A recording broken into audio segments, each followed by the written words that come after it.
Welcome to the Jackson Rudolph podcast. I am your host, Jackson Rudolph, and this is episode 54, brought to you by the one and only Black Belt Magazine. We want to thank Black Belt Magazine so much for sponsoring the show. And today we bring you a very special episode. This is our Valentine's Day special. So happy belated Valentine's Day to everyone. We hope that you guys had an awesome time with your loved ones and hopefully staying safe during these difficult times. And for our Black Belt Magazine audience that's tuning in, you may recognize our guest today. She's done both traditional karate and some cardio kickboxing live streams for our Black Belt Magazine audience before. We have today my lovely fiancée, Miss Gabrielle Dunn, soon to be Gabrielle Rudolph. And one thing that's so special about our relationship is that we've both been martial artists for most of our lives. Gabrielle's been a martial artist since she was in the womb, really. Martial arts has always been a family thing for her. Her mom and dad are both school owners and great instructors. You come from the Jhoon system of Taekwondo. We're going to be diving into all of that today. And then we'll get into some fun viewer-submitted questions, both about martial arts and our relationship, since this is a Valentine's Day episode. But first and foremost, just for our audience that may not have met Gabrielle yet, I wanted to let you introduce yourself a little bit, babe. So tell us how this martial arts journey started for you. Yeah, well, like my wonderful fiance said, I practically started martial arts when I was in the womb. And I've just been doing it ever since. I think some of my earliest memories were at the karate school, kicking and punching with my mom and my dad. So my first style is Jhoon Taekwondo. That's what my father teaches in New Jersey, and my mother and my stepfather also have a school in Connecticut, and they teach the Kwon Taekwondo system. So the Jhoon Taekwondo system was my first style, and I still practice it. I'm testing for my third dan in May of this year, so it's really exciting. And Jhoon was a really important person in our lives. Me and my brother personally called him Grandpa Rhee. And him and my mom and my dad had a really close relationship. Master Jhoon invited my mom and my father to perform for President Bush in Washington, D.C. They were able to go to South Korea with Grandmaster Jhoon. I was still in the womb during that, but we had a really close relationship with him. He actually tested me for my first degree, black belt, under his system, which was really, really special. And he's been up for multiple seminars, and he was just a really influential person in our lives. He's pretty much the one who Americanized Taekwondo, brought it over from South Korea, and he's the reason why I'm here today with you. Absolutely. So another testament to the incredible lineage and legacy of Grandmaster Jhoon. And another one of his greatest contributions was that he was a pioneer of choreographing martial arts routines to music. And so there's many parallels that can be drawn between Jhoon and all the work that he did and the evolution of competitive sport karate, which would ultimately be how we met. So talk a little bit about how you got involved in competition in the first place and what all of that was like. Yeah, absolutely. Well, I consider myself a late bloomer, hearing all the stories about how people started competing when they were 4 and 5 and 6. I didn't really get into the competition scene until I was about 12 or 13. I was 12 when I met this guy. So how do I go into that story? So I just turned 12, and one of my friends, Maya Domenico, traveled to this awesome camp in Chicago. And when she got back, she was so much better. Her skills have gotten so much sharper. And I was like, I want to do this. So the team is called Team AKA. That's now my current team, run by Sensei John Sharkey. He is amazing. And I've been with them ever since. My first camp, like I said, was in 2011. And I still go to the camps to this day. They have winter camps and summer camps and boot camps. And we just train karate from the moment that we wake up until we go to bed. Yeah. And you've also risen up and become a captain of Team AKA and been able to travel around the world performing for United States troops and various military bases. So talk a little bit about that experience. I know that you've had some incredible memories made from being a part of the Sideswipe performance team, which is a division of Team AKA, also owned by Sensei Sharkey. So just tell a little bit about some of those experiences. Yeah, absolutely. So Sideswipe is, again, one of the biggest performance teams of Team AKA. Recently, obviously before the pandemic hit, I was able to go perform for the troops in Guam and in Hawaii. And it was an amazing experience. What can I say? We were on the beach, we were able to perform for the troops and their families. And it's something that I'll never forget. That's awesome. And, you know, a lot of what Sideswipe does for people that are familiar with Sideswipe is a lot of CMX, creative musical extreme performances, lots of acrobatics and manipulations of weapons and skits and things of that nature. We also talked about how you came from a traditional Taekwondo background, but now what you're most known for as a competitor and the #1 ranked contender in the Black Belt Magazine official sport karate rankings is traditional martial arts, specifically Japanese karate, right? So just talk a little bit about kind of your goals in Japanese karate and how you got started working with that. I mean, you trained with one of the premier coaches in the world, Sensei Robert Young out of Miami. So just tell a little bit about your background in traditional karate in addition to all these other experiences that you've shared so far. Yeah, so I started my journey in Japanese karate when I went over to Team AKA, where their style is Shoreiru. So in that style, we learned katas like Gopai Sho and Konku Sho. And then from there, I kind of moved over to Goju karate under Sensei Robert Young. So all of these amazing katas like Kurumfa, Super Renpei, those are mainly the kind of forms that I compete with now. But I compete with so many different styles with a Goju foundation. So Paparin, Anandai. So I compete with a lot of different styles, but my base is Goju. Very cool. So definitely someone that has a great martial arts pedigree, tons and tons of martial arts experience. And now we're going to get into some of our viewer submitted questions. So let me go ahead and pull up my handy dandy question page here on my phone. The first comes from Presley Buford, who's a young competitor out on the circuit. Presley wants to know, how did you guys meet? So I'll let you, because that did happen at a karate tournament, so it still falls under the umbrella of a martial arts podcast. I'll let you tell your side of it first. And I'll tell my side. Goodness. Okay, well, it was actually at my first NASCA tournament, which was Capital Classics in Washington, D.C. I believe that was 2012. So I was still 12 at the time. You were around 14. And I had absolutely no idea. Makes it sound weird. I know. But I had absolutely no idea what I was getting myself into at that tournament. It was a completely different caliber of competition. I was used to local tournaments, so this was definitely a huge difference from what I was used to. And when I was watching the night show, I just saw this lean, really handsome guy swinging around this green bow staff at this lightning speed, and I had never seen anything like that before. And I just knew from that moment that that was it. But that wasn't the first time that you. That was the first time that I remembered meeting you. Oh, okay. Yeah. Well, we actually met quite I guess about 24 hours before that. So the other side of this story is that Team AKA, for years and years and years, Sensei Sharky does an excellent job of being a role model and helping young martial artists find role models as well. And so they've always had a very big team because Sensei Sharky supports a whole lot of young martial artists. And so because they have such a big team at a lot of NASCA tournaments, there would often be AKA rooms that would have 6-8 people staying in them, right? Sitting on floors. And we had a mutual friend, I think it was Cody Sanders' room back when he was on AKA. But anyway, regardless of whoever's room it was. And you were in one of those rooms hanging out just because, you know, it was team bonding or whatever. And then I was invited to come hang out for a bit because one of my mutual friends was on AKA. So I was like, sure, I'll stop by, say hi, whatever. And you had just come up because you had been at Sharky's summer camp, which a lot of people don't know this. The Sharky summer camp, they always take like a bus and they drive up from Chicago, right? We wouldn't take a bus. We would take, I guess, a caravan. Horizontal. We would take like 6 vans and just pack everybody in. Right, and head over to the U.S. Capitol Classics. And Gabrielle was one of those students in the camp, right?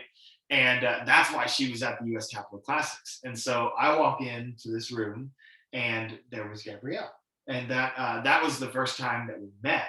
And the moment that Gabrielle caught my interest was that we were, you know, there was like this just fun conversation, like trying to figure out what talents everybody had and whatnot.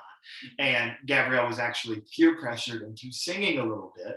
And I thought that it was beautiful. And that was the worst part is I don't remember this story, which kills me. See, but I remember it, and that's what matters. Okay. Because I remember hearing your beautiful voice, and that was what inspired me to pursue you as my future girlfriend.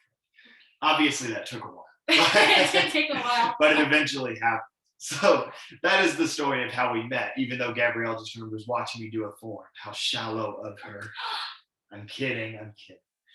So our next question comes from Michael Brumet from Texas, member of the Brumet family. They've got several great martial artists. Also now my teammate. Member of Team AKA, absolutely.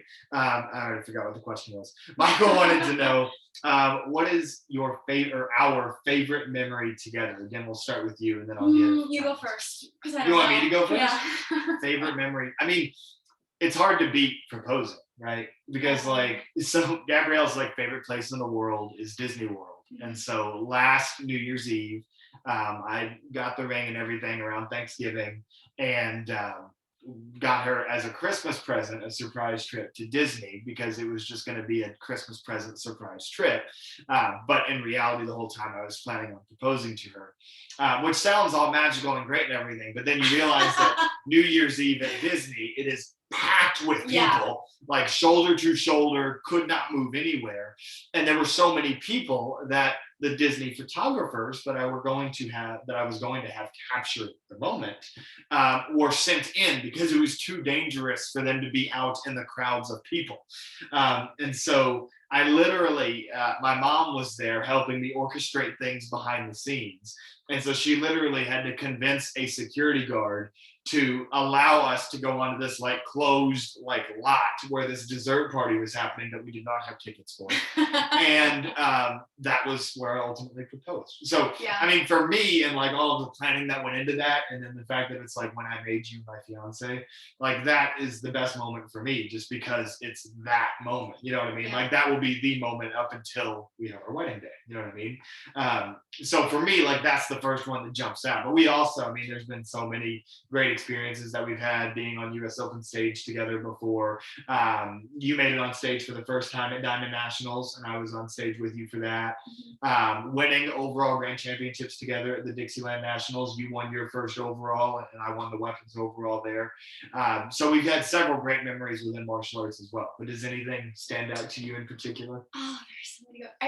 Okay, probably our first international trip together when we went to Ireland for the Irish Open, because before that we had never, I don't think, even gone on a plane trip together. So it was a really, really cool time to be in a completely different place and be surrounded by people from around the world and compete together. Right, and Ireland's always a ton of fun, because it's not like at an ASCA tournament where you're tracking points, so you have to make sure you're staying ahead in the standings or whatever. It's a different rule set. There's no points. There's really no stakes other than bragging rights. And so you just go and you just run as good a forms as you can and have a good time, right? So great memories at Irish Open and so many other events over the years. Also, I didn't mention you being on stage at Warrior Cup and singing the national anthem. That was a good memory for me. I actually won a Warrior Cup the night that you sang the national anthem. You've done it several times now. So I think I've won 3 Warrior Cups on nights that you sang the national anthem, which is kind of cool. Must be a good luck charm. But anyway, so lots of great memories together, but those are just a few of our favorites. We'll go on to the next question. I believe Mike had another one. Yeah, so Mike Rhee asks, his next question is tips for long distance couples just starting out. So I'll let you give your relationship advice to our audience on this one. Yeah, I mean, we're so lucky to be living in an age with iPhones, because communication obviously is key. I think we made it a rule to at least call or FaceTime each other every single day and just keep each other updated. And I think that's the most important tip that I could give you. Just communication is the most important thing. Right. I couldn't agree more. I mean, communication is everything. Always let your partner know what you're up to, what you're doing, let them feel involved. And then the other thing is, when you do have those opportunities to be together, make the most of them, right? Because it almost makes those memories more special, because you know that you might not get to see each other again for 3 weeks or a month, or sometimes 2 or 3 months, right? And those times are definitely difficult, but it makes it that much better. We're able to be together again at a tournament or going on a vacation or something of that nature. It's crazy, because during when the pandemic first hit, that was right after Jackson proposed. And I think that was the longest we've ever been separated was right after Yeah. we got engaged. So if it weren't for FaceTime and Skype and all that stuff, it would have been much harder than it already is to be far from you. She would have left me. It would have been terrible. No, I'm just kidding. But anyway, yeah. So anybody, and there's a lot of martial arts couples that wind up being long distance because they meet at these martial arts tournaments and fall in love, and then they have to go back home, right? But yeah, I think the most important thing is communication and then making the most of those moments that you do get to spend together. Yeah. Our next one comes from Cody Molina, another Texas martial artist, much like the Rhee family. And Cody Molina wants to know, are we planning on opening a karate school together? No. So that's the short answer, but I'll explain that a little bit more. And it's not a no, never. I mean, that's something that could happen in the future. But for those of you that don't know, one of my dreams is to become a neurosurgeon. I've been applying to medical school over the course of this year, but I've been working with Black Belt Magazine, and I've been very fortunate and blessed to receive an acceptance to medical school. And I'm not going to spill the beans yet on where that is or anything, because I'm still waiting to hear from other schools and things of that nature, all of that political mumbo jumbo, right? But very blessed and excited to be starting that journey coming up this summer. But anyway, so I want to pursue that dream of becoming a neurosurgeon. That's something that I've wanted to do since I was in middle school, and it was inspired actually through people that I met in the martial arts as well. A huge inspiration for me wanting to study neurology and ultimately be a neurosurgeon is the battle that Kevin Thompson fought with amyotrophic lateral sclerosis. Kevin Thompson, the undisputed greatest all-around sport martial arts competitor of all time. And in addition to that, having two grandfathers that succumbed to neurodegenerative disease, my maternal grandfather suffering from Alzheimer's, and then my paternal grandfather suffering from 12 strokes and dementia with Lewy bodies before he passed. Neuro's always been a field that I'm passionate about and that I want to move into. And so when you go and become a neurosurgeon, that takes up a great bit of your time. And don't get me wrong, I'll always be involved in the martial arts. I'll always be showing up to tournaments on weekends that I can be there. I can almost guarantee that our children will be showing up to some karate tournaments. Whenever that happens, then it's not. But so absolutely, we will. I'll always be around martial arts, and I know that Gabrielle will too. But as far as opening a school, that's just not something that's on our radar right now because we have other dreams to chase. Gabrielle's looking at maybe applying to a master's program and becoming a speech pathologist, which is something that she's very passionate about, and she's got a whole world of opportunities ahead of her that she could decide to pursue, and that's something that I'm very proud of her for. But all of that being said, that doesn't mean that later on down the road, maybe Gabrielle wants to open a kick fit school location and teach cardio kickboxing. I would love to own a kickboxing school. Absolutely. That's something I'd be really okay with. And throughout my years of coaching, I've been coaching in professional martial arts for over, since I was 14. So for several years now. I guess it's over 9 years. Yeah, 9 years, almost a decade of teaching professional sport karate. And so I've got a lot of connections through that. And, if I've got a student who's young right now that 10 years from now is looking for work, I would like to open a school. Maybe that's something that I could be fortunate enough to help them fund that journey and be able to be a school owner in that way. So it's not a no, never, but it's a no for right now, just because we've got other things on our radar. But a good question, a good martial arts related question. Thank you for that one, Cody. Now we move on. Our next one is from Aaron Pham on Instagram, the poet, and I didn't know it. Aaron wants to know we'll get into the fun ones now. Who takes the longest to get ready? I'm not going to say it. You're not going to say it? Well, I don't think it's me. I don't think that I take the longest to get ready. I think I can be out the door in like 15 minutes with a shower. Okay, I might take a little bit longer to get ready. So Gabrielle takes just a little bit longer to get ready. It's easier because I have all of my Paul Mitchell products that make it so easy to get ready in a matter of seconds. You know what I mean? Go ahead and head on over to paulmitchell.com and check. No, I'm just kidding. But anyway, not a sponsor. Wish they were. A sponsor of me, but not a sponsor of the podcast. Anyway, long story short, Gabrielle does take a little bit longer to get ready than me. But that's okay because it gives me time to don't wake up like this. Do whatever work that I got to do while she's getting ready in the morning. Next question. This is another one from Aaron Pham. What is your hidden talent? So I guess we'll say this for each other. So you should say what my hidden talent is, and I'll say what your hidden. hidden talent is. I don't know if I have any. All of my talents are pretty out in the open. I kind of just give everybody all of my talents, but I don't know if this is a hidden talent, but you are able to retain knowledge from middle school and high school that I just straight over my head. So when it came to me taking a biology class in college, he was great for helping me with that. I guess I kind of have to be, right? Because it's like with what I want to do, I have to be good at standardized tests and everything else. And I also, like, call me a nerd, but I think it's fun. Like, algebra is fun. It's like solving puzzles. Like, algebra is not bad. If you think about it like solving puzzles, you got to figure out what the X is, then you can figure out the Y, and you can match the functions and everything. It's fun. It's enjoyable. You don't think that's enjoyable? Organic chemistry can be enjoyable, right? The electrons going over there. Yeah. Oh, yeah. The neutrons and the protons and the science. It's fun. Anyway, so I guess my hidden talent is intelligence. Is that what you're saying? I'll take that. Thank you. But Gabrielle's hidden talent, which I've already alluded to in this podcast with her singing the national anthem at the AKA Warrior Cup, she is a beautiful singer. If you scroll deep enough through her Facebook feed, you can find videos of her singing.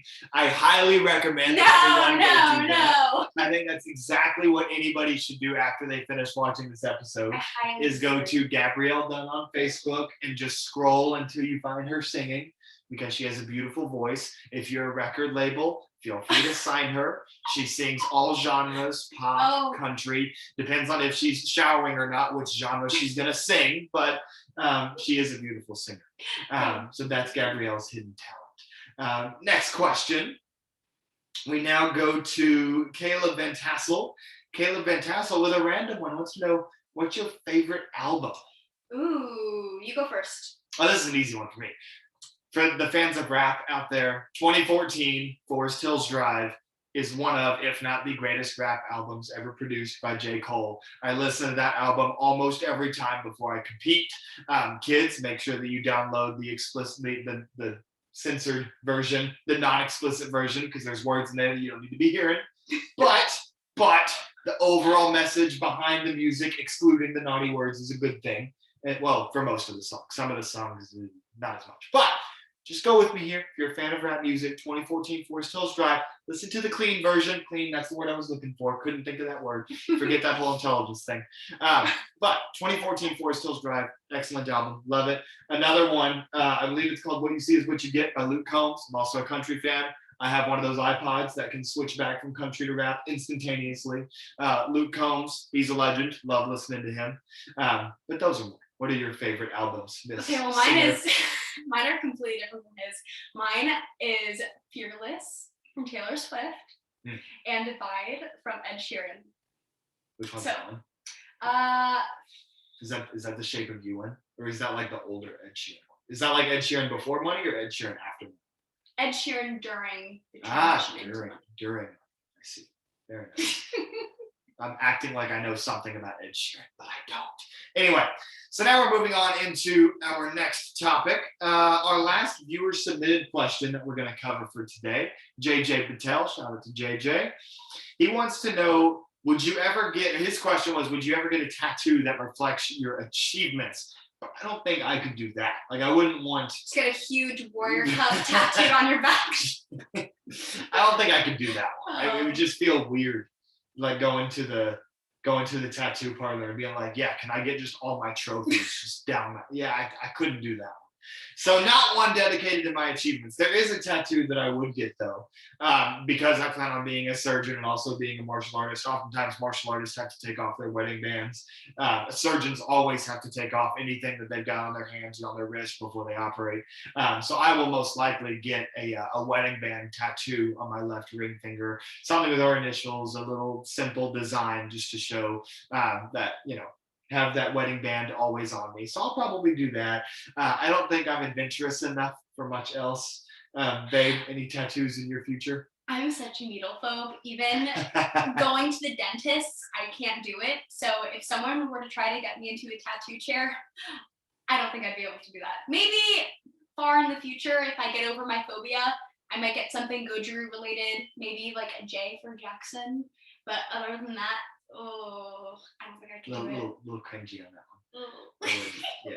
Or you just get like big block letters saying Goju like right across your forehead. I think that would probably be key. I would find that really attractive. You just got Goju just straight in English, not even the kanji, just like straight up English Goju right across your forehead. Well, guys, if you think I should get a huge tattoo across my forehead, you could just comment in the comment section. Let me know what you think. Yes, drop a photo in the comments of what you would like us to get tattooed on this one. That's a terrible idea. Please don't do that. Please don't. So now we're going to move into our last question. This is not a viewer submitted question. This is just quite simply if you have any closing thoughts or comments that you want to share after this lovely Valentine's Day episode of the Jackson Rudolph podcast. I guess we can go a little bit into our future, what we want to do. Sure. Martial arts wise, I definitely want to start competing in WKF. I competed in a Series A tournament in Chile, but that's definitely the next step for me. It's definitely a higher caliber of martial arts. Sensei Robert Young is my coach for Goju Karate, and he's helped so many people move into this new transition, new circuit. So that for me is my next big goal. Do you have any martial arts goals or things that you want to tell? Oh, you put me on the spot. Not at this time. My goal is to get back on the mat sometime sooner than later, and then we'll see what happens at that point. But enough about the future talk. I've talked enough about going to medical school and all of that. I do want to end with one more little public service announcement here. This has nothing to do with it being a Valentine's Day episode, but what I will say is that I was scrolling through the Black Belt magazine page earlier this week, a couple of days ago, and there was a post about the great Kwon, friend of the show. He's been on the show before. We've covered him in film study many times. And I was seeing blasphemy being spoken about sport karate in our comment section. Black Belt magazine audience, as martial artists, we should be respectful. We should respect others' talents. We should respect what others are passionate for. And that's what I hope to be seen reflected in the comments on the Black Belt magazine Facebook page. Negativity about other forms of martial arts, whether you like that form of martial arts or not, will not be tolerated. We want to see all love about all martial arts, whether you do judo or jujitsu, or you train in street combatives or anything of that nature, or whether you're a sport karate competitor. Black Belt magazine is a place where all black belts, all martial artists of all different backgrounds can come together and learn more about other styles and about other martial artists. Respect the legends of the past and learn about the champions of today. And that is exactly what I want to see happening on the Black Belt magazine social media. So I don't want to see any more slander of any martial artist. In sport karate, the goal is not to hurt anyone. The goal is not to defend ourselves. It is simply to put on a show and entertain and demonstrate martial arts skills. And that includes traditional stances and striking, but also at times can include some of the more extreme tricks and acrobatics and weapons manipulations as well. And there's nothing wrong with that. And if you don't like that, that's totally okay. Just make sure that you're always being respectful to other martial artists. That's all that I ask on this Valentine's Day special episode, is just love everybody, right? Love thy neighbor, love everybody, love every form of martial arts, and embrace learning more about martial arts. And ultimately, that's why everything still falls under this umbrella that we call martial arts, is because it's all interconnected. So once again, thank you all for tuning in. Thank you to Black Belt Magazine for sponsoring the show. I'm your host, Jackson Rudolph. This is my lovely fiancée, Gabrielle Dunn. And this has been episode 54, and I'll see you next time.